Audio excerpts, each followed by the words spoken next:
seorang nenek mendapatkan pertolongan dari orang-orang baik yang diharapkan balasannya datang dari Allah.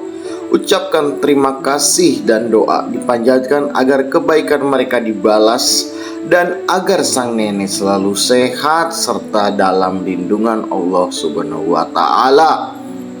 Kita bisa lihat di sini bagaimana seorang perwira polisi menggendong seorang nenek yang sangat tua sekali dengan keikhlasan, kerendahan hatinya agar si nenek tersebut terlindungi.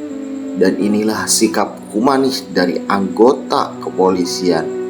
Semoga dengan kebaikan polisi tersebut bisa untuk kita lihat bagaimana sifat humanis anggota kepolisian Republik Indonesia.